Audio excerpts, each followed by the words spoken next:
Once more the ogre clan has come upon Iceland, stealing pots, spoons and bread, and leaving gifts in their stead.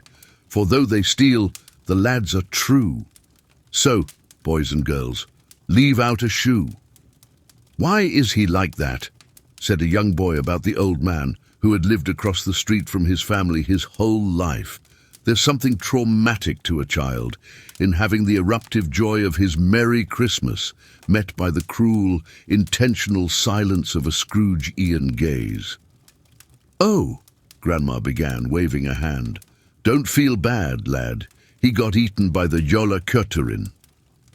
The Yule Cat, or Yule Cat, is a folkloric creature that, according to Icelanders, eats those who do not greet the end of Christmas and the coming of the new year by wearing new clothes. Like the Italian Befana, Russian babushka, and German Frau Holle, who sweep away the dross of the previous year, the Yule Cat has a purifying and renewing role. "Him?" asked the boy, incredulously, furrowing his brow, still looking across the street at the bent figure presently disappearing past its front door. "But Grandma," he began, "first of all, he hasn't been eaten. He's alive and in one piece." By way of answer, Grandma now began reciting the old poem.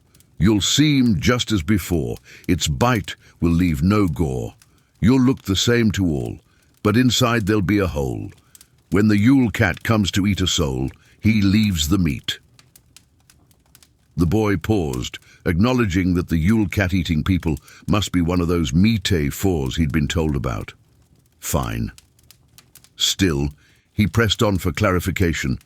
"But he always wears new clothes."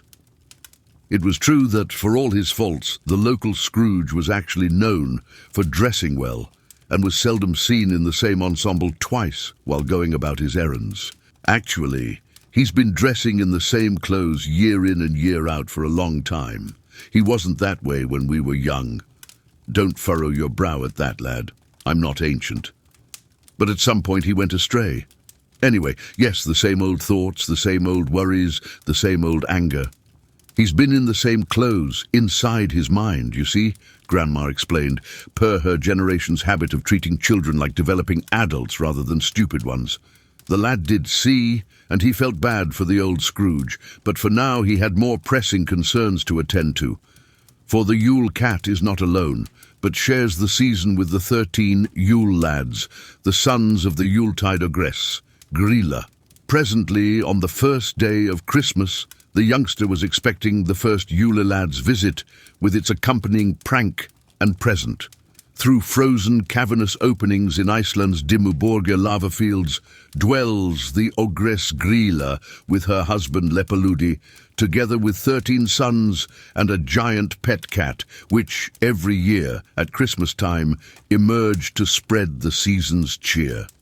That is, in their own special way, just as the German Krampus is meant to scare children into behaving on pain of being dragged away and eaten, so too was Grilla invoked by parents for her supposed habit of cooking naughty children on Christmas. Her true, benevolent guise as a manifestation of that archetypal category to which Germany's winter queen, Frau Holle, also belongs, like the Swedish Lucy of the Lusinaten, for the ogress Grilla is actually the third sister with Holle and Lucy, however, has gained popularity in recent years. And with this change, the ogress' 13 sons have likewise transformed into friendly, festive imps. But to one like the Scrooge, these 13 may play a different kind of game entirely. On the morning of the first day of Christmas, he was awakened by loud noises in his kitchen. "It's the townsfolk's boys, just as dirty and twice as hungry as swine. They've heard I stock good liquor and wine." But after running down the stairs, he saw that there was no one there. All his alcohol was gone, but not a soul was having fun. But then, when he turned to leave the room, for a moment he saw the reflection of a troll in the window, sneering at him. And so it was. One day the clothes he'd bought for a trip he'd never gone on were strung up in his closet, inexplicably. One day his old phone book, with the numbers of employees he had mistreated, was sitting by his telephone. One day, a dog collar, dirty and gnawed at, was in the garden. And this one chilled him, for it had belonged to his wife's dog, whom he always refused to walk and eventually gave away. He dreamt about his bank statement, a ghostly banner on his grave. One day he was locked out of his home. The keys were gone, and on account of his pride, he would not speak to anyone. The next day he dreamt of himself struck by frostbite, but then the keys appeared in his pocket. The next day all his doors and windows were shut, and would not open no matter what. And when he heard his neighbors outside, he wished for someone in whom to confide. Church bells finally broke the spell, but the next day he caught a glimpse of hell. For when he went outside to shop, for a moment he was caught up in the illusion that the town was empty and every soul disappeared. The phone rang once, and he did hear the cracking voice of his late father. It turned out to be a telemarketer, but it had sounded just the same as his father's voice, whose funeral he never went to. On the last day, upon awakening, he saw the photograph of his wife, whom he had divorced a lifetime ago, or so it seemed. But how had it gotten out of storage? And why was the frame so well polished? Finally, on the night of the 12th day of Christmas, there came the 13th Yule lad with an ominous candle, looking as though he might eat it at any moment and snuff the light out forever. This one he could see, though he spoke not, and came not into the Scrooge's house, but stood silent and grave outside its property line. And with him, towering, was the frightful Yule Cat. "Have we played this game long enough, good Scrooge?" came the cat's calm, velvet voice. 13 years. I think it's been, eh?" 13, whispered the old Scrooge. "Yes," he answered. "I remember.